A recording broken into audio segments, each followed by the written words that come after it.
Hi, welcome to Beyond the Books. I'm Jordan Dennis, partner at TC Group, and each month I'll be chatting with clients, colleagues and collaborators about the highs, lows and everything in between that makes business so rewarding, especially in our local market. Today I'm joined by Alia, who's recently just been appointed as our Client Experience Manager. I'll say hello to Alia. Hi Jordan, thank you for the intro. I'm Alia. I've been here with TC for 5 years now. I am Client Experience Manager. I will be working with all of our clients to enhance their journeys, making sure that they all feel heard, listened to and supported in their business. We want to ensure that our clients are receiving an exceptional level of service every time without fail. I think that's really interesting because what we've identified over the last year, 18 months is not other firms do this. We do these internally for our team members, and we do the odd video and we do the odd podcast for showcasing what the service lines can deliver. But actually what we aren't doing is just sitting down with the clients or the colleagues and collaborators and people who we know who are delivering great, exceptional business services in the area. We just don't understand, one, what makes them tick, why they do it, what they really thrive on, and how's their business life going. And I think what we'll find here, Jordan, is it really is the little things that do just go a long way. Yeah, you're right. And I think from that actually leads quite nicely onto what the first podcast we're going to be talking about is, and that is the Small Company Business Club. Yes. That's actually been quite a passion of ours for the last 6-7 months. I think we've been working on that, and what we've identified is that with our local client base, whether that's local in terms of proximity or size, there's always a service that the clients do require, and we've found over the last couple of years actually that the client's needs are ever changing, and that's why the client experience piece comes into it. Massively, absolutely, I completely agree there. So I suppose more a case of what is the business club. The Small Company Business Club was set up purely for local clients, and local clients to us is not just from proximity but more from the size that they are. Those clients that are turning over up to £1 million a year. One thing to add to that is, generally speaking, when you get to that sort of level, you've probably got between 5 and 10 employees. Yeah. You necessarily are a one-man band, one-woman band, and your costs are not necessarily, the businesses themselves are not necessarily those that are cash rich.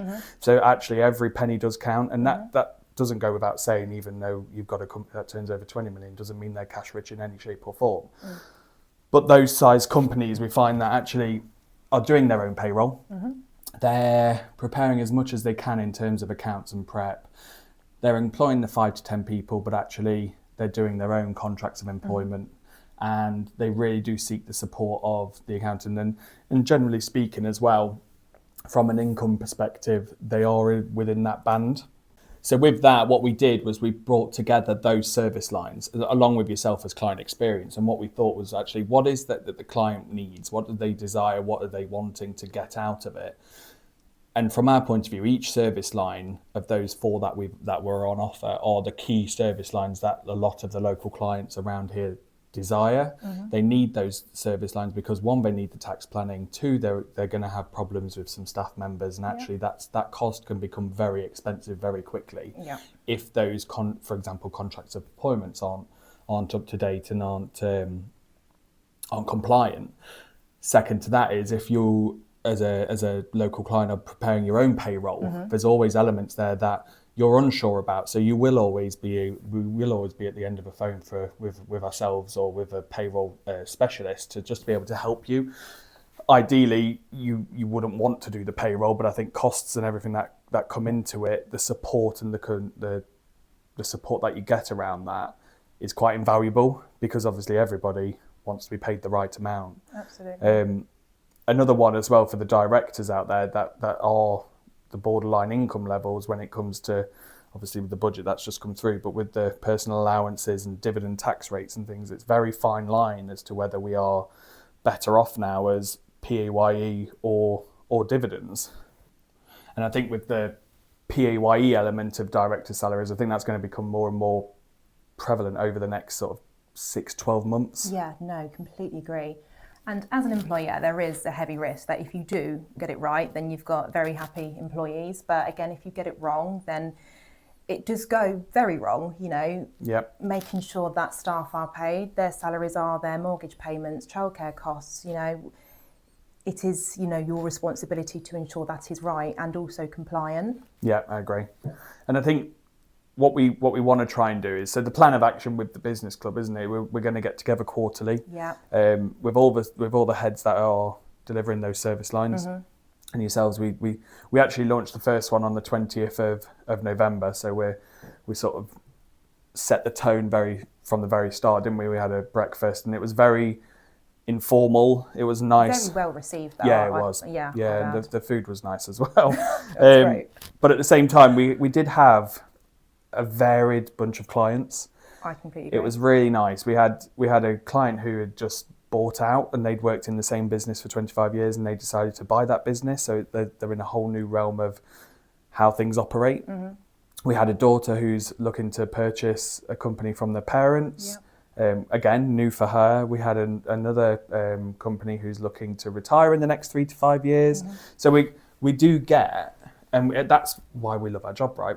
We get everything that's completely different. Absolutely. But actually the core of it is still the same. We've still got payroll, we've still got a business, we've still got HR, we've still got clients, we've still got staff members.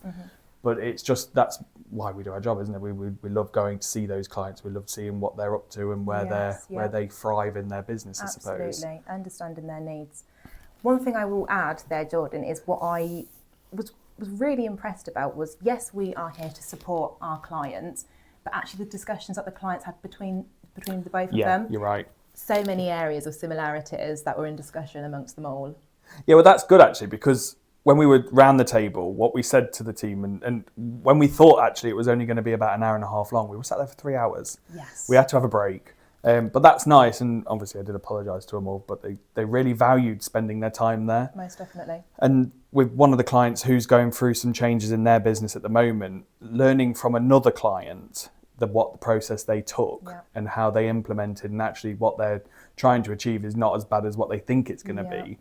She really came out of that a lot happier. And I mean, back in the day, let's say back in the day, but a while ago, you wouldn't dream of putting clients together around a table. No. Everyone was very secretive of who their clients are and things, but actually there's so much that can be learned just by sitting around the table and understanding what other businesses have gone through. You would do that at a networking event. You'd do that round at the pub or whatever with your business mates or whatever that is. But actually, we've got the best part of 4,500 clients.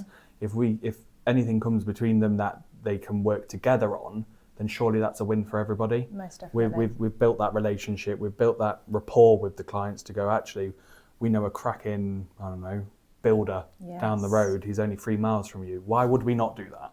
So yeah, the 20th of November was the inaugural launch of the business event. And what I quite liked about that was the casualness of it. That's the main focus of it. The agenda, there's always an agenda, and one of our topics was introductions, and then one of our topics was the future fit, which was quite interesting. Yes. How does, for example, AI affect the business, the economy? Staffing is always at the forefront of everybody's mind, whether it be expensive to staff or whether it's outsourced or whether it's done via electronic means, AI, etc. So that was a really good topical point. And what I quite liked about it, and this is what we said to the guys at the beginning of the meeting, is it's as much as you put in and what you want out of it. Like we said, each quarter we'll all get together, all the members will get together, and we'll go either to our offices, or what we would quite like is to go to their offices. Go and see their business, go and see the shop floor, go and see how it's operated and understand it more. With that being in mind, we'll put the breakfast on there, which is always a nice thing to do. But what we want to see is the clients.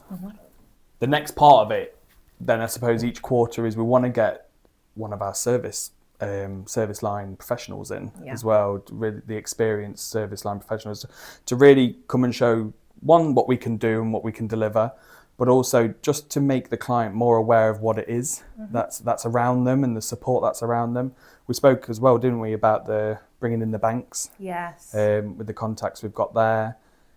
Solicitors, legal teams, if there's anyone, independent financial advisors. it's more a case of we've got our network, why wouldn't we share it? Exactly that.